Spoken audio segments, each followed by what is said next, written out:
I want to talk about faith. Faith is something that is fundamental to my life and foundational. And I just have a couple ideas that have been helpful for me along the way because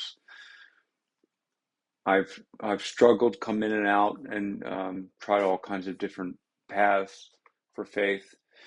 And so something that a couple things that helped me, a couple thoughts I have.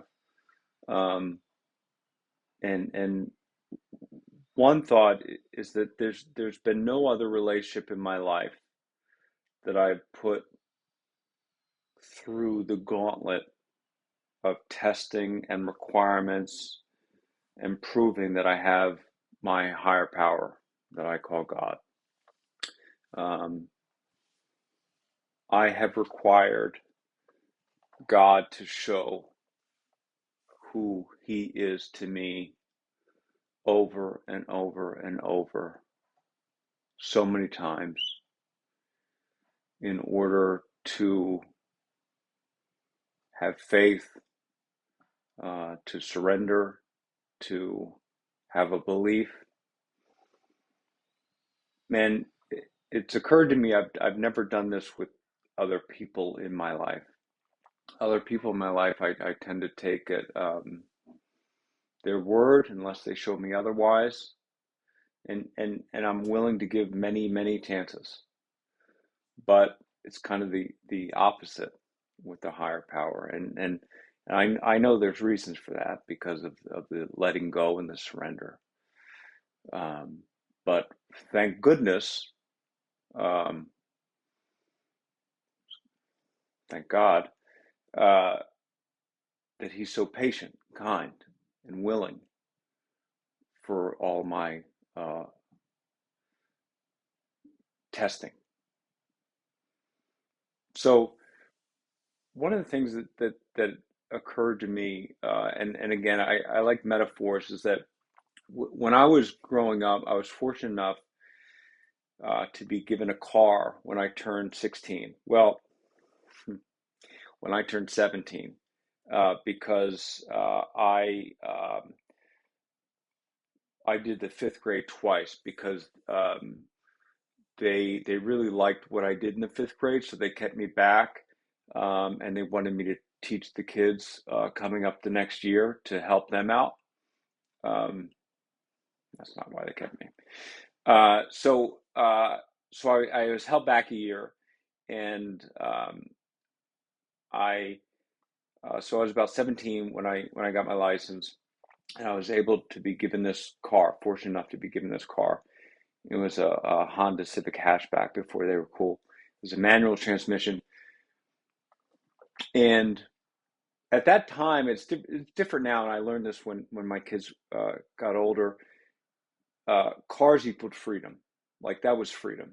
Like that was, oh my goodness, like this is a connection to my friends and individuality that I could be out and connected with people. And now with phones and it's just not the same thing. But it was then. And so I was not at all proficient at driving a manual transmission when I started driving that car. But it did not prevent me from getting in that car and driving because I wanted that freedom. I wanted that car.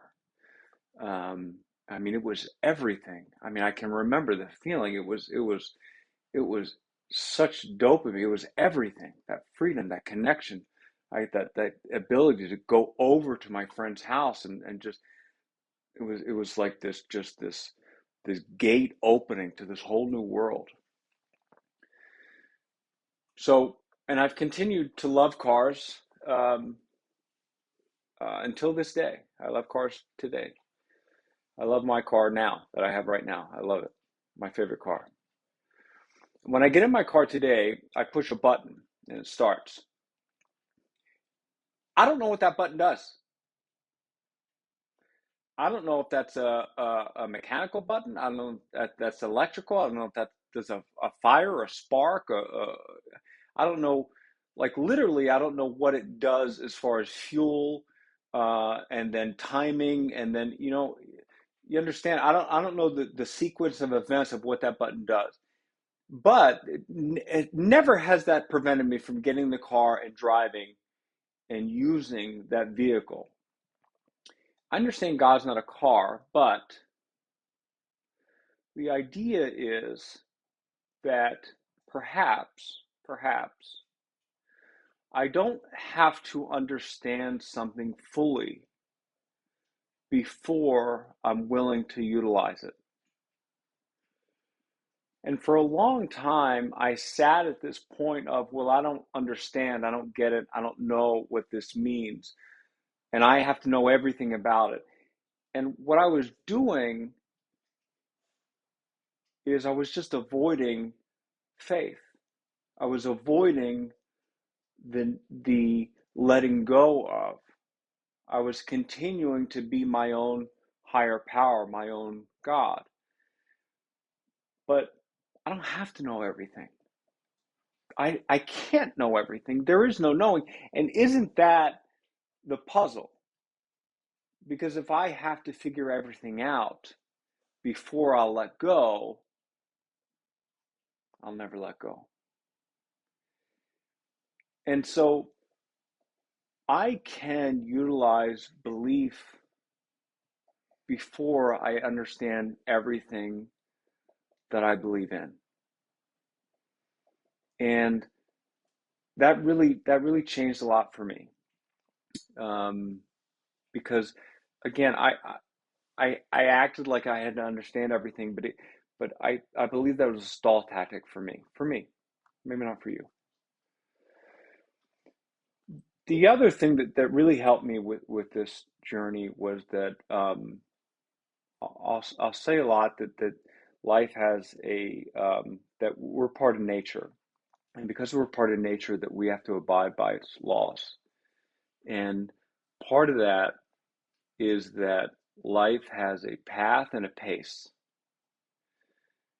And for a great deal of my life, not only was I on the wrong path, but I was going the wrong pace.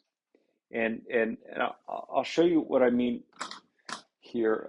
So, for example, and don't get lost in the artwork. Um, I'm just going to do freehand here.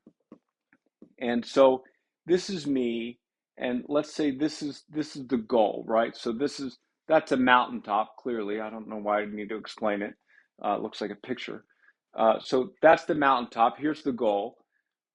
Now, I clearly think the best way to get there is that, right? Straight line. That does not exist in nature. More likely, the path is like that, right? Switchbacks, there's rocks along the way, right? Circuitous, circuitous, is that the right word? I don't know if that's the right word there. So anyway,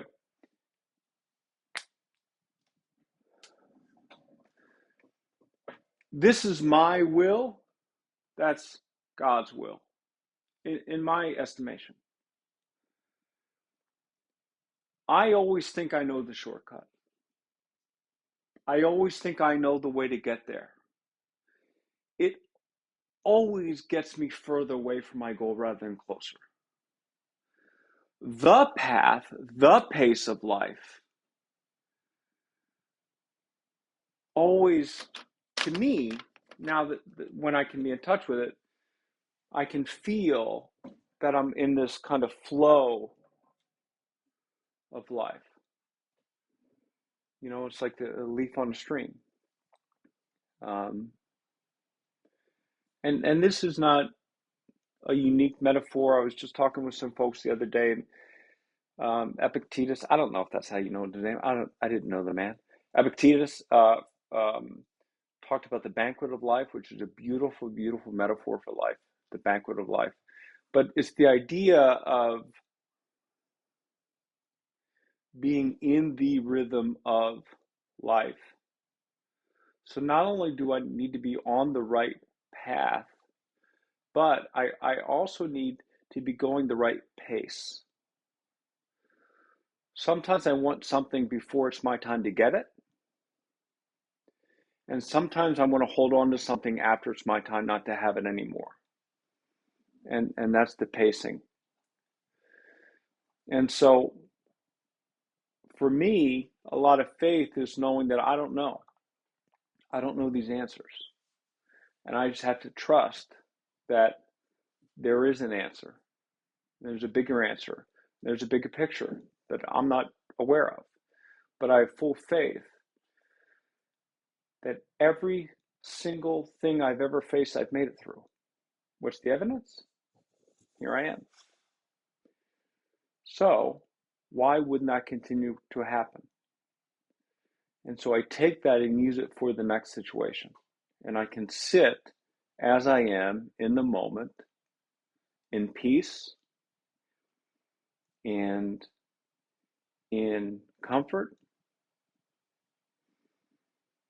for the first time that that the skin fits, because I believe I'm not directing any of this. And that's really important for me. So hopefully some of that makes sense or helps, and you can use that.